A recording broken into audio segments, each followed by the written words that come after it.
बिस्मिल्लाहिर्रहमानिर्रहीम। आज तक के मुअज़्ज़ज़ नाज़रीन अस्सलाम वालेकुम। अब किस नंबर 432 मुलाहिज़ा फरमाए। उन दोनों ने चौंक कर मतलाशी नज़रों से इधर उधर देखा। काशनूक ने धीमे लहजे में पूछा, यहाँ कहाँ? वो कोच में तुम्हारी वाली सीट से अगली सीट पर एक औरत के साथ बैठा हुआ है, मैंने इंकिशाफ अंगेज अंदाज में कहा।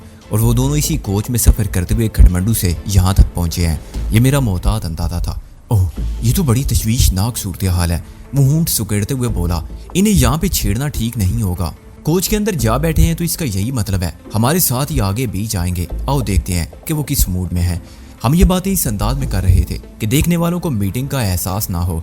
कोच की जानिब कदम उठाते हुए लियान ने सरगोशियाना लहजे में मुझसे पूछा, इस बख्शू ने तुम्हें देख तो नहीं लिया? कमाल की बात करती हो तुम भी। मैंने उसकी तरफ देखते हुए कहा, वो तो हम पर नजर रखकर खटमंडू से यहाँ तक पहुंचा है, तुम देखने की बात कर रही हो? हम कोच के अंदर आकर अपनी अपनी सीटों पर बैठ गए। थोड़ी देर के बाद कोच के दीगर मुसाफिर भी आ गए तो ड्राइवर ने आगे के सफर का आगाज कर दिया।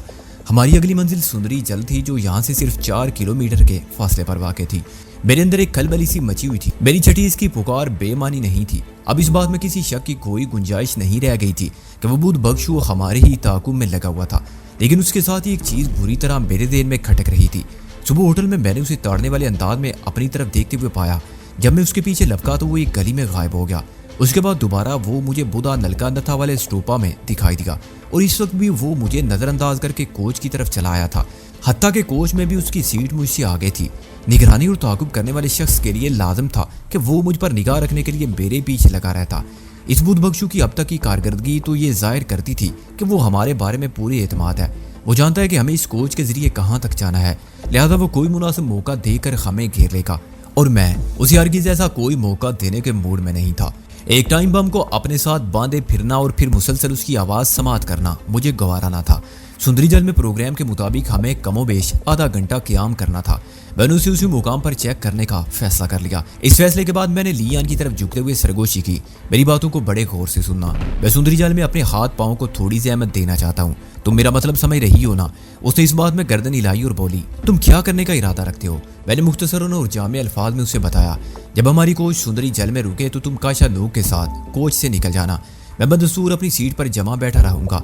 अगर ये बुध बख्शू मेरे ताकुब में है तो ये भी कोच छोड़कर कहीं नहीं जाएगा। मैं इसे सुंदरी जल ही में घेर कर इसकी जबान खुलवाना चाहता हूँ। लिया ने पूरी तवज्जो से मेरी बात सुनी और बोली, अगर ये बख्शू कोच से निकल जाता है तो फिर इस सूरत में तुम क्या करोगे? फिर मैं इसके पीछे लग जाऊंगा। किसी भी सूरत मैं इसे सुंदरी जल से आगे नहीं बढ़ने दूंगा। मैंने मजबूत लहजे में कहा। बस बहुत कर लिया इसने हमारा ताकुब और निगरानी। उसने पूछा, काशानूक से क्या कहना होगा? वो तुम्हारी इस प्रोग्राम से आगाह तो नहीं है। तुम कोच से बाहर निकलने के बाद उसे मेरे प्रोग्राम के बारे में ब्रीफ कर देना। मैंने जवाब दिया, आधा घंटा अच्छा खासा वक्त होता है। मुझे उम्मीद है मैं 10-15 मिनट ही में उसे निपटा दूंगा और जब तुम लोग वापस आओगे तो मैं तुम्हें कोच के पास ही मिलूंगा। मैं एक लम्हे को मुतवक्किफ हुआ, फिर इजाफा करते हुए कहा, इसी दौरान में अगर कोई गड़बड़ हो जाती है तो हम आपस में रब्ता कर सकते हैं। मेरे और काशानूक के पास मोबाइल फ़ोन मौजूद हैं। उसने तायदी अंदाज में गर्दन हिलाई और बोली, अगर मैं भी तुम्हारे साथ यहाँ रुक जाऊँ तो? मैं समझ गया बख्शू से निपटाओ वाले मिशन में वो मेरे साथ रहना चाहती है। मैंने उसके अज़ाइम से आगाही हासिल करते हुए कहा, अगर तुम मेरे साथ कोच में ठहर गई तो काशानूक को मेरे प्रोग्राम के बारे में कौन बताएगा? एक लम्हा सोचने के बाद उसने जवाब दिया, मैं तुम्हारी हिदायत के मुताबिक कोच से उतर तो जाऊंगी, लेकिन इस काफिले के हमरा किसी स्टूपा वगैरह की तरफ नहीं जाऊंगी, बल्कि काशानूक को तुम्हारे प्रोग्राम से आगाह करने के बाद कोच के करीब ही किसी आड़ में खड़ी हो जाऊंगी। फिर तुम जैसी हरकत में आओगे मैं तुम्हें ज्वाइन कर लूंगी। उसकी तजवीज़ खासी सेहतमंद और मेरे लिए काबिल कबूल थी। मैंने उसके मशवरे से इत्तफाक करते हुए कहा, काशानूक ने बहुत छांट कर तुम्हारा नाम रखा है, क्या मतलब? वो मुतज़ब्ज़ब अंदाज में मुझे देखने लगी। मैंने कहा, अपनी कंस्ट्रक्शन के एतबार से तुम्हारा नाम चीनी ज़बान का लफ्ज़ मालूम होता है। मैं नहीं जानता चीनी ज़बान में इस लफ्ज़ के क्या मानी है, अलबत्ता हमारी कौमी ज़बान उर्दू में ये लफ्ज़ बड़े रोमांटिक मानी रखता है। क्या मसलन क्या? वो गहरी दिलचस्पी लेते हुए मुस्तफसर हुई। मैंने एक लफ्ज़ पर जोर देते हुए कहा, मन चोरी, यानी मन चोरी करने वाली। ओह, उसने गहरी सांस खारिज की और बोली, you mean heart thief? Yes I mean it. मैंने उसकी आंखों में देखते हुए कहा, आर यू सर्टिफाइड? उसने पूछा, आई एम सैटिस्फाइड। मेरे इस बेसाख्ता जुमले पर वो कदरे मुतज़ब्ज़ब हुई, फिर खिड़की से बाहर देखने लगी। दोपहर के वक्त हम सुंदरी जल में दाखिल हो गए। पूरे हैबत शान और शौकत का हामिल पहाड़ हमारे पेशे नज़र साथ साथ चल रहा था। यूँ महसूस होता था जैसे हम माउंट एवरेस्ट के कदमों में खेल रहे हों। माउंट एवरेस्ट नामी दुनिया के ये बुलंद तरीन पहाड़ नेपाल और तिब्बत की सरहद पर वाक़ है और दोनों ही मुल्कों में शुमार होता है। सुंदरी जल की वजह शोहरत वहाँ पाए जाने वाले खूबसूरत आबशार हैं जो अपने दिलकश और महफूज कुन नज़ारों के साथ देखने वालों को लुभाते हैं। पिकनिक के लिए ये एक उम्दा मुकाम है। खासतौर पर मानसून के फौरन बाद तो इस वादी की दिलकशी और हुस्न में बेपनाह इजाफा हो जाता है। आबशारों की इसी खूबसूरती के बायस इस वादी का नाम सुंदरी जल रखा गया है। हमारी कोच एक बुद्ध स्तूपा के करीब रुकी तो हमने प्रोग्राम पर अमल शुरू कर दिया। काशानूक और थाचू दरवाजे के करीब वाली सीट पर बैठे हुए थे, लिहाजा वो हमसे पहले बाहर निकल गए। मैंने टांगे सुकेड़ कर लियान को रास्ता दिया और खुद खिड़की से लगकर बैठ गया। अंदाज ऐसा ही था कि मैं भी कोच से नीचे उतरूंगा, लेकिन आए थे इत्मीनान के साथ काशानूक और थाचू के बाद वो बुद्ध बख्शू और उसके साथी भी कोच के दरवाजे की तरफ बढ़ गए। लियान उनके पीछे थी। मैंने दानिशा खिड़की से बाहर देखना शुरू कर दिया ताकि अगर बख्शू से नजर मिल जाए तो वो देख कर चौंक उठे। मैं उसे सूरज से पहचानता था। बुद्ध बख्शू का रवैया कदम कदम पर मुझे हैरत में डाल रहा था। उसने लियान पर भी कोई ध्यान ना दिया और काशानूक वगैरह के बाद कोच से उतर गया। और इस तक तो मेरी हैरत की इंतहा ना रही जब बाहर जाने के बाद वो अपनी साथी की हमरा इंतहाई लाताल्लुकी और बेपरवाही से एक समत को चल पड़ा। ये समत स्तूपा वाली नहीं थी। एक लम्हे के लिए मेरे दिल में ये सवाल भी गुजरा कि मैं ख्वाह मुख्वाह क्यों इसकी तरफ से शक को बल्कि वहम में मुब्तला हो रहा हूँ। यह भी तो मुमकिन है वो कभी भी मेरे ताकुब में ना रहा हो। लेकिन अगले दिन में मैंने इस ख्याल को रद्द कर दिया। मैं उस बख्शू के हवाले से किसी शक या वहम में मुब्तला नहीं था। मेरी छठी इसने कभी मुझे धोखा नहीं दिया था और मज़कूरा हिस्स बार बार मुझे वार्न कर रही थी कि वो बख्शू मेरे खिलाफ किसी मिशन में मसरूफ है। मैं छठी हिस्स की इस वार्निंग को नज़रअंदाज करके कोई नुकसान नहीं उठाना चाहता था। यह मेरे लिए एक अतिया खुदाबंदी था जिसकी वजह से मैंने हमेशा फ़ायदा उठाया था। मैंने खिड़की से बाहर देखा काशानूक और लियान आपस में खुसर पुसर कर रहे थे। फिर काशानूक थाचू के काफिले के साथ बुद्ध स्तूपा की तरफ बढ़ गया। इससे जाहिर होता था लियान उसे अपनी बात समझाने में कामयाब हो गई थी। लियान ने मेरी समत निगाह उठाकर देखा तो मैं बड़ी सूरत के साथ सीट से उठकर खड़ा हो गया। अब मजीद कोच के अंदर बैठे रहना मेरे लिए बेकार था। मैंने जिस बुद्ध बख्शू को अपना टारगेट बनाया हुआ था वो अपनी साथी के हमरा नपे तुले कदमों से एक जानिब बढ़ रहा था। जब मैं कोच से नीचे उतरा तो उस वक्त भी 3-4 मुसाफिर अंदर मौजूद थे। मैं नहीं जानता था मेरे बाद वो भी उतर जाएंगे या कोच ही में बैठे रहेंगे। इस कोच में 70 से 80% तक बुद्ध यात्री सवार थे, बाकी रोजेमर्रा के आम मुसाफिर थे। 1-2 मुसाफिर पीछे बुदा नलका में भी उतरे थे और उनकी जगह वहां से सवार होने वाले नए मुसाफिरों ने ले ली थी। ये तो सफर का एक असूल है, सवारी वही रहती है और मुसाफिर बदलते रहते हैं। मैं कोच से बाहर आने के बाद तेजी से लियान की तरफ बढ़ गया। वो मुझसे पहले मेरे टारगेट की जानिब कदम उठा चुकी थी। मैं उसके करीब पहुंचा तो वो उलझे हुए लहजे में बोली, वच्ची मुझे तो लगता है तुम्हें कोई धोखा हुआ है। मैं समझ नहीं पा रही कि अगर ये बख्शू वाकई हमारे ताकुब में है तो फिर हमसे इतना लाताल्लुक क्यों दिखाई देता है। हमारी निगरानी के लिए तो इसे हमारे आसपास रहना चाहिए, मगर वो हमें नजरअंदाज करके क्यों जा रहा है। मैंने उसके साथ साथ कदम बढ़ाते हुए कहा, बज़ाहिर तो मुझे भी ऐसा ही महसूस हो रहा है, लेकिन मैं अपने अंदर की आवाज़ को गलत नहीं समझ सकता। अंदर की आवाज़, उसके इस अफसार में बेपनाह हैरत शामिल थी। मैंने बदस्तूर आगे कदम बढ़ाते हुए कहा, मेरी छठी चीख चीख कर मुझे बता रही है कि ये शख्स हमारे खिलाफ किसी साजिश में मुलव्वस है। अगर ये किसी साजिश में मुलव्वस है तो फिर उधर पहाड़ों में क्या लेने जा रहा है। लिया ने उन दोनों की तरफ इशारा करते हुए अचंबक अंदाज में कहा, हम तो इधर हैं। वो मुंतकी तौर पर बिल्कुल ठीक कह रही थी, लेकिन मैं अपने महसूसात से मजबूर था। सरसरी अंदाज में मैंने उससे कहा, आओ चल कर देखते हैं वो उस तरफ क्यों जा रहा है। उसके साथ ही हमने अपनी रफ्तार में इजाफा कर दिया। इस बात पर मुझे भी हैरत थी कि वो बुद्ध बख्शू आबादी से मुंह मोड़कर अपनी साथी की हमरा उन वैरान पहाड़ों की तरफ क्यों जा रहा था। उसका अंदाज कदम कदम पर शक में डालने वाला था। वैसे उसकी ताज़ा तरीन हरकत मेरे लिए खासी इत्मीनान का बायस थी। वो जिस समत बढ़ रहा था उधर खामोशी और वीरानी थी, गोया उसे निमटने में मुझे किसी बैरूनी मुदाखलत का सामना ना करना पड़ता। वैसे किसी सिचुएशन की ख्वाहिश कर रहा था। हमारी तेजी से बढ़ती हुई रफ्तार ने शायद उसे चौकन्ना कर दिया। ताकुब को महसूस करते उसने यकायक पलट कर पीछे देखा। बुझे आंखें चार हुई तो वो ठिठका फिर अगले ही लम्हे वो आंधी तूफान की रफ्तार से पहाड़ियों की समत दौड़ता चला गया। मैंने लियान की तरफ देखते हुए पूछा, मंचोरी मेरी बात का यकीन आया कि नहीं? चींग, हमें फौरी तौर पर इनका पीछा करना चाहिए। वो तशवीशनाक लहजे में बोली, इनका नहीं सिर्फ इसका। मैंने गंभीर अंदाज में कहा, तुम उस औरत को संभालो, मैं इस बख्शू की खबर लेता हूँ। बात खत्म करते ही मैंने उस बख्शू के पीछे दौड़ लगा दी। फरार होते वक्त उस बुद्ध बख्शू ने एक अजीब हरकत ये की कि अपनी साथी को यकसर फरामोश कर दिया और खुद अकेला ही पहाड़ियों की समत दौड़ पड़ा। उससे भी ज्यादा हैरान कुन रद्द-ए-अमल उसकी साथी ने पेश किया। वो वहीं खड़ी अक्का बक्का बुद्ध बख्शू को पहाड़ियों की जानिब बढ़ते हुए देखने लगी। इन दोनों के मुतज़ाद रवैयों से ये साबित हो गया कि वो साथी बहरहाल नहीं थे। अगर साथी होते तो मुश्किल वक्त में साथ क्यों छोड़ जाते। मैं जब बख्शू से 15 फुट के फासले पर पहुंचा तो वो एक पहाड़ी चट्टान के पीछे गायब हो गया। मैंने कदम नहीं रोके और उसके ताकुब में लपक गया। फिर जैसे ही मैं उस चट्टान के पीछे पहुंचा मुझे एक जोरदार धक्का लगा। ये उसी मफरूर बुद्ध बख्शू की कारस्तानी थी। मेरे कदम लड़खड़ाए, लेकिन अगले ही लम्हे मैं संभल गया। उस वक्त तक वो दोबारा हमलावर होने के लिए पर तोल चुका था, मगर अब मैं उसका धक्का खाने के लिए तैयार नहीं था। वो जैसे ही मुझ पर झपटा, मैंने कमर की ट्विस्ट के बल पर उसे झुकाई दी और दोनों हाथ उसकी पसलियों में डाल दिए। वो तकरीबन मेरे ऊपर लद सा गया था। मैंने उसके जिस्म को एक झटकेदार पुश दिया और थ्रू कैसे अंदाज में अपने ऊपर से अकबी समत फेंक दिया। वो अंधे राकेट की मानिंद परवाज करते हुए एक पथरीली चट्टान से टकराया। मैं फौरन उसकी जानिब पलट गया। मुझे कम वक्त में ज्यादा काम निपटाना था। चट्टान से तसादुम ने उसे हल्क के बल चीखने पर मजबूर कर दिया। उसकी हरकत ने अब साबित कर दिया कि वो हमारे खिलाफ किसी गहरी साजिश का एक किरदार बना हुआ था, वरना अगर उसके हाथ पांव साफ होते तो वो मुझे देकर इस तरह राय फरार इख्तियार ना करता। वो जिस भी चक्कर में था उसको उगलवाना अब मेरे जिम्मे था। वो कराता उठा और चौकन्ना नजर से इधर उधर देखने लगा। मैंने उसकी निगाह में फरार की ख्वाहिश को वादे तौर पर महसूस कर लिया। उसके आगे में वही पथरीली चट्टान थी। मैंने थ्रू मारकर उसे जिस पर फेंका था फरार होने के लिए उसे हर हाल में मुझे राह से हटाना था, और मैं उसकी राह में माउंट एवरेस्ट के मानिंद कदम जमाए खड़ा था। उसने ना पाए रफ्तन ना पाए मानिंद जैसी सूरत देखी तो फौरन अपने लिबास में हाथ डालकर एक खंजर बरामद कर लिया। फिर वो खंजर बदस मुझ पर हमलावर हुआ। मैंने ये तो महसूस कर लिया कि वो मार्शल आर्ट से दूर की निस्बत भी नहीं रखता था। वो देसी दंगा फसाद वाले स्टाइल से मुझसे निबर्द आजमा था। मैंने भी सेल्फ डिफेंस की टेक्निक्स पर ही इक्तफा किया।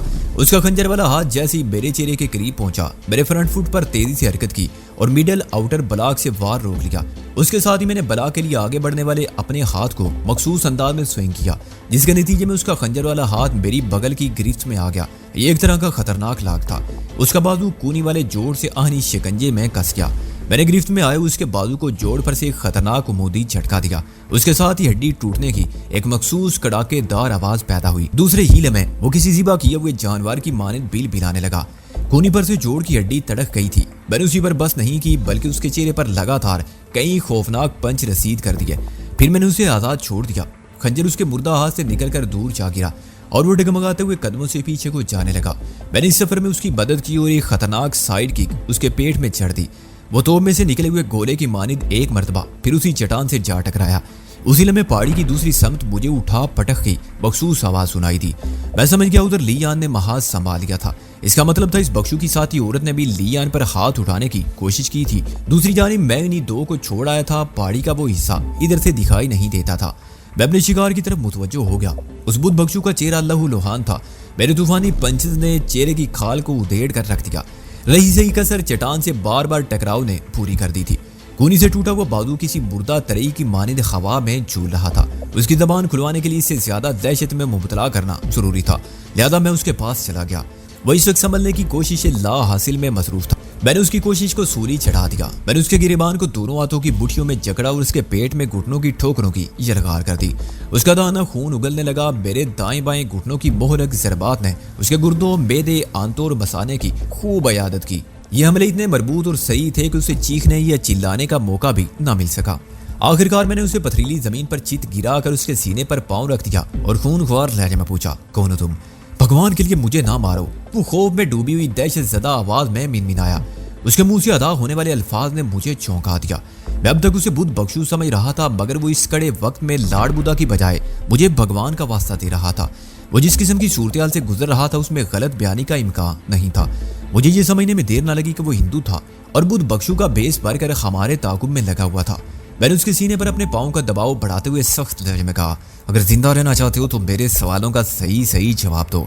ठीक है, वो नगात भरे अंदाज में बोला, पहले मेरे सीने पर से अपना पाँव उठाओ, फिर तुम जो पूछो मैं बताऊंगा। मुझे बोलने में दुश्वारी महसूस हो रही है। एक लम्हे के लिए मुझे यूं महसूस हुआ जैसे वो मुझे चक्कर देकर वहां से फरार की कोशिश करना चाहता हो, लेकिन इस एहसास के बावजूद भी मैंने उसकी फरमाइश पूरी करने का फैसला कर लिया। वो अगर वाकई फरार की कोशिश करता तो उसकी ऐसी किसी कोशिश को मैं पलक झपकने में नाकाम बना देता। मैंने उसके सीने पर से अपना पाँव उठाया और करीबी जमीन पर पड़े हुए उसके खंजर को उठा लिया। उसके बाद मैं उसके करीब अकड़ों बैठ गया और खंजर की धार को उसकी शारग पर रखते हुए पूछा, क्या तुम हिंदू हो? उसने आंखों को इस बाती जुम्बश दी। तुम्हारा नाम क्या है? मैंने क्रख्त लहजे में पूछा। नारायण, वो खौफज़दा अंदाज में बोला। मैंने सवाल किया, तुमने बुद्ध बख्शू वाला रूप क्यों धार रखा है और हमारे ताकुब में किस मकसद से लगे हुए थे? एक लम्हे के लिए उसकी आंखों में ऐसा तासुर उभरा जैसे वो दरोग गोई का इरादा रखता हो। मैंने खंजर वाले हाथ पर दबाव बढ़ाया। नतीजे में खंजर की धार जेरे दाम आए हुए नारायण की शारग पर पुरजोश मुआनका करने लगी। मैंने खतरनाक लहजे में कहा, तुम्हारी गर्दन काट कर मुझे जरा भी अफसोस नहीं होगा नारायण। जिंदगी सिर्फ एक बार मिलती है और मैं महसूस कर रहा हूँ कि तुम अभी जीने की ख्वाहिश रखते हो। आज तुम्हारी जान सिर्फ एक ही सूरत बच सकती है और वो ये है कि तुम सच बोलो। बताओ, जिंदा रहना चाहते हो या फिर तुम्हारे खंजर से तुम्हें इस पहाड़ की भीड़ चढ़ा दूं? मेरे लहजे में हद से ज्यादा संगीनी और कतियत भरी हुई थी। उसकी आंखों में मौत के साए लहराने लगे। मौत को सामने देखकर जिंदगी बहुत हसीन नजर आने लगती है और इंसान हर किस्म की मसलत और ताउन पर तैयार हो जाता है। नारायण को भी 101% यकीन हो गया कि अगर उसने मेरी बात ना मानी तो मैं उसे जिंदा नहीं छोड़ूंगा। इसी दौरान में पहाड़ी की दूसरी जानिब से लियान की येलेंग और हमलों की आवाजें मुसलसल उभर रही थी, जिससे जाहिर होता था वो बख्शू औरत अभी तक उसके मुकाबले पर डटी हुई थी। मैं नारायण की जानिब मुतवज्जो हो गया क्योंकि ज्यादा फिक्र करने की जरूरत नहीं थी। उसे इस जैसी दर्जनों औरतों से निमटना बाखूबी आता था। तो तुम इस खंजर को मेरी गर्दन पर से हटा दो, वो सरासीमा अंदाज में अकलाया। मैं तुम्हें सब कुछ ठीक ठीक बता दूंगा, लेकिन मैं तुम्हें सिर्फ 5 मिनट दूंगा। मैंने उसकी फरमाइश पूरी करते हुए कहा, तुम्हें इसी वक्त के अंदर ये फैसला करना है कि मुझे हकीकत से आगाह करके जिंदा रहने का इरादा है या गलत बयानी करके हराम मौत मरना चाहते हो। आइंदा 5 मिनट में नारायण ने मुझसे भरपूर ताउन किया और मेरे सवालात के जवाब में सूरत की वजाहत करते हुए उसने मुझे बताया कि वो किसी शर्मा साहब के लिए काम करता था। शर्मा ने गुज़िश्ता रोज उसे हिदायत की थी कि वो अपने इर्द गिर्द पर निगाह रखे और अगर ऐसा कोई शख्स दिखाई दे जिसका ताज़ा ताज़ा सर मुंडा हो तो वो फौरन शर्मा को इतला दे। आज सुबह जब हम भूतनाथ वैली वाले घर से निकले तो एक गली में नारायण मुझे देखकर हमारे ताकुब में लग गया था। उसे शक हुआ था कि मेरा ताज़ा ताज़ा सर मुंडा गया है, यानी ऐसा सर जिस पर पहले बाल मौजूद रहे हों। बालों वाले सर को अगर साफ कर दिया जाए तो उसकी रंगत और बाकायदगी से मूंडे जाने वाले सर की रंगत में बहुत फर्क होता है और यह फर्क नारायण ने नोट कर लिया था। फिर होटल में मुनासिब रोशनी में मेरे सर को देखकर उसने अपने अंदाजे की तस्दीक कर ली थी और फौरन शर्मा को हमारे बारे में इतला दे दी। शर्मा ने उसे मजीद हिदायत की कि वो हमारा पीछा पकड़ ले। नारायण ने अपने ताल्लुकात और बुद्धि इस्तेमाल करके ये मालूम कर लिया कि हम तीनों बुद्ध बख्शुओं के एक काफिले के साथ खटमंडू से बाहर जा रहे हैं। कोच के स्टैंड से उसे हमारी मंजिल का भी पता चल गया। उसने ये मालूमात शर्मा तक पहुंचाई तो उसे ताज़ा अहकाम मिले हमारे साथ ही स्विस मिनी एक्सप्रेस में सवार हो जाए और हमें छेड़े बगैर वो हमारी निगरानी करता रहे। बुद्ध बख्शुओं वाला रूप भी उसी ने शर्मा की हिदायत पर धारा था। शर्मा ने उसे बताया कि एक नहायत ही खतरनाक मुजरिम बुद्ध बख्शुओं के काफिले में शामिल होकर खटमंडू से निकलने की कोशिश में है और नारायण ने उसकी गिरफ्तारी के लिए सर धड़ की बाजी लगाना थी। नारायण की इंकिशाफात ने मेरे अंदर सनसनी दौड़ा दी। ये शर्मा कोई बहुत ही चीता चाल बाज किस्म का बंदा मालूम होता था। ये राज सिर्फ 4 अफराद तक महदूद था कि हम आज सुबह बख्शुओं के काफिले में शामिल होकर खटमंडू से निकलेंगे। मैं, काशानूक और लियान तो इस राज को किसी और सीने में मुंतकिल नहीं कर सकते थे। आज आकर मेरा ध्यान थाचू की तरफ जा रहा था कि उसने हमारे खिलाफ मुखबरी तो नहीं करती। थाचू यानी इस काफिले का रहनुमा काशानूक की नज़र में इंतहाई काबिल एतमाद शख्स था। उसने हमारे खिलाफ कोई मदमूम कदम उठाया था या नहीं, इस बारे में फौरी तौर पर मैं कोई फैसला नहीं कर सकता था, लेकिन एक बात का मुझे यकीन हो गया कि बिल वास्ता या बिला वास्ता ये शर्मा नामी शख्स मेरे दुश्मनों से जरूर ताल्लुक रखता था और यह बड़ी तशवीशनाक सूरत हाल थी। शर्मा इस वक्त इस बात से आगाह था कि हम खटमंडू से कोदारी की तरफ सफर कर रहे हैं। गोया रब्बी और उसके इशारों पर नाचने वाले शयातीन बेरे फरार से वाकफियत हासिल कर चुके थे। मुझे अपने वजूद में बेपनाह इज़राब फैलता हुआ महसूस हुआ। ये तो मंजिल पर पहुंचकर मंजिल का निशान खो देने वाली सूरत हाल हो गई थी। मैंने नारायण से पूछा, तुम्हारे साथ वो बख्शू औरत कौन है? उसका मेरे मिशन से कोई ताल्लुक नहीं, उसने नईफ सी आवाज में बताया। उससे मेरी मुलाकात इधर खटमंडू में कोच स्टैंड पर हुई थी। फिर हमारे दरमियान दोस्ती हो गई। बुधा नलका नथा तक पहुंचते पहुंचते ये दोस्ती बहुत गहरी हो गई। उसका नाम शंगी है। ये सुंदरी जल की रहने वाली है, इसे तो यहाँ उतरना ही था, लेकिन मैंने भी यहीं रुकने के लिए एक चक्कर चला दिया और इसमें कामयाब भी रहा, मगर तुमने बीच में कूदकर सब कुछ खराब कर दिया है। उसकी बात ने मुझे उलझा दिया। मैंने पूछा, तुम तो किसी शर्मा के हुक्म पर हमारी निगरानी करते हुए कोदारी तक जाने वाले थे, फिर शंगी की खातिर यहाँ रुकने का फैसला कैसे कर लिया? यही तो बता रहा हूँ, मैंने अपने बास शर्मा को एक चक्कर दिया है। नारायण ने खजालत अमेज नजर से मुझे देखा। शंगी की दोस्ती ने मुझे अपने फर्ज से गाफिल कर दिया था। शायद मुझे उसकी सजा मिल रही है। जब बास को मेरी सरकत का पता चलेगा तो वो मेरी खाल उतार कर पूरे बदन पर मिर्चों का लेप कर देगा। शर्मा तो बाद में तुम्हारे साथ कुछ अच्छा बुरा करेगा। मैंने सनसनाते लहजे में कहा, मैं भी तुम्हारा जो अशर करने वाला हूँ उसके तसव्वुर ही से तुम्हारी रूह फना हो जाएगी। तो तुमने तो मुझे जिंदा छोड़ने का वादा किया है, वो किसी भिखारी ही मानंद की के आया। तुम्हें जिंदगी की भीख मांगते देखकर महसूस हो रहा है कि तुम वाकई कोई बख्शू हो, मगर तुम बुद्ध बख्शू नहीं बल्कि हिंदू भिखारी हो।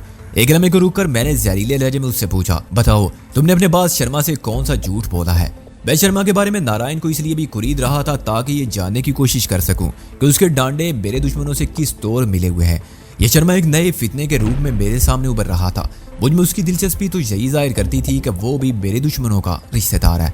नारायण ने बताया, मैंने बुधा नलका में शर्मा से राब्ता करके उसे बताया है कि मुझे शक है मैं तुम लोगों की नजरों में आ गया हूँ और सुंदरी जल के दरमियान सफर कर रहा हूँ। शर्मा ने मुझे हुक्म दिया है कि मैं सुंदरी जल में कोच से उतर जाऊं। वहां से 2 नए अफराद तुम लोगों के ताकुब में लग जाएंगे और इसी कोच में सफर करते हुए कोदारी तक पहुंचेंगे।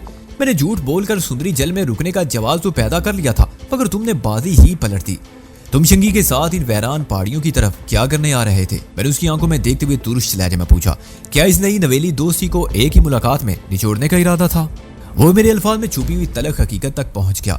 जवाब देने की बजाय उसने निदामत से नजर झुका ली।